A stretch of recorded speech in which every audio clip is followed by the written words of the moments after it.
Snapchat, it has been a really long time since I have done a mini lesson, but I've been receiving some really awesome questions from some of my Daily Life Planner members. Questions about finance, questions about mission statement, questions about setting goals. But today's lesson is going to be on mission statement and overcoming fears. What is a mission statement and why do you need one? A lot of people think mission statements are just for if you have a business, but that's not true. There's also personal mission statements. To me, a mission statement is a personal declaration to yourself, and I break down a mission statement into be, do, and have. So this is my Daily Life Planner mission statement form. So it's broken into be, do, and have, and then you sign it off and date it because it is a declaration. Why I break it up into be, do, and have? Well, there's a very simple yet very important reason for that. A lot of people, when they write a mission statement, they make these big declarations, but yet they don't have much depth and foundation. By breaking your mission statement up into be, do, and have, you're creating accountability for your original declaration.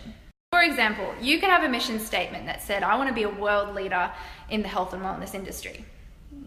Cool. That's a great statement, but there's no depth to it. There's no accountability. You're not telling me what you're going to do, what you want to have in return. You've got to be a certain type of person to be a world leader. So a better way of doing it is I want to be a world-renowned leader in the health and wellness industry. I want to do this by do podcasts, you could do webinars, you could do YouTube, you could do Snapchat.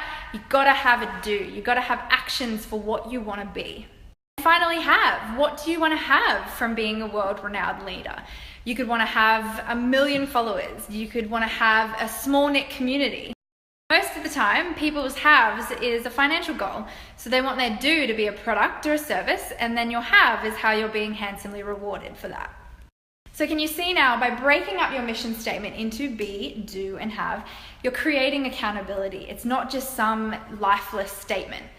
Talking about who you want to be. You're talking about what you're going to do to be that person, and you're talking about what you want to have in return for the things that you're doing and the person that you're being. That is my method of a mission statement in my Daily Life Planner program.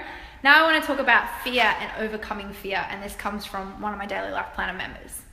This particular member, she gave me her mission statement and I helped her fine tune it and really make sure that the be, do, and have were congruent and they all linked within each other. What she did through refining her mission statement is she discovered that she really wants to write this ebook. I think she's even written some of it already.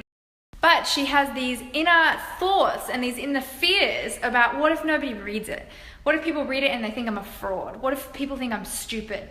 I really resonated with this member's question and with this member's fear because I went through the same self-doubt and the same fear before releasing 80 Things, my first book. How do you overcome this fear of not being good enough? Well, the first thing to ask yourself is who said you were stupid and who said you weren't going to be good enough? The reason you have a fear of not being good enough is because you're minimizing yourself in comparison to others. You're subordinating to outer authority. You're subordinating to your teachers, your preachers, your family, your friends, your parents, whoever. The only reason we subordinate or minimize ourselves in comparison to those outer authorities is because we believe they have something that we don't. We created this perception in our minds that we have something missing, that we lack something and they have something more than us, which is not true. So if you are resonating with any of this mini lesson and you have a fear of not being good enough or you're scared of what people may think, I have a couple of exercises for you. Exercise number 1. When you have these thought patterns of, what if people think I'm stupid, or what if people don't think I'm good enough? When you have these thoughts, ask yourself, who is it? There is somebody that comes to mind. There is a list of people that you are subordinating to. Write them down. Present, get focused, and really dig deep. Ask yourself, who is it that you are fearful of finding out or judging you? Who is it? I like the 2-year-old example. If you gave that ebook to a 2-year-old, you wouldn't care what they said about it because you don't subordinate to the 2-year-old. Again, the only reason you have this fear is because you are subordinating to somebody else. You perceive they have more than you. So once you have your list of people, it could be one person, it could be 2, 3, 4, 5. I want you to make a list of all of the traits you believe they have that you perceive they are greater at than you? What are the individual traits? For example, a trait could be you think that that person is a better writer than you. You think that person has more knowledge than you. What are the individual traits? Now, my third and final exercise, ask yourself, where have you demonstrated that trait in your own life? Write down 20 to 30 different examples where you have shown that trait in your own life. Keep writing until you wholeheartedly believe and you own that you have that trait to the same degree that you had admired it in somebody else. In summary, ask yourself, who are you subordinating to? Who do you have a fear associated with? Number 2, what traits do you believe that they have to a greater level than you do? And number 3, the most powerful out of the 3, where have you demonstrated that trait in your own life and how have you owned that trait to the same degree?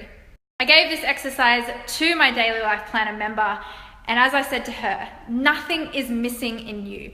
This exercise is for you to understand, to bring forth and to realize that you are a magnificent, unique being and there is nothing lacking and there is nothing missing in your life. If you have done your mission statement and you've realized that you have a product or a service that you want to bring to the world, but you have a fear that is clouding you, do the above exercise. Break your subordinations, own that you have magnificent traits within yourself, and bring your service to the world.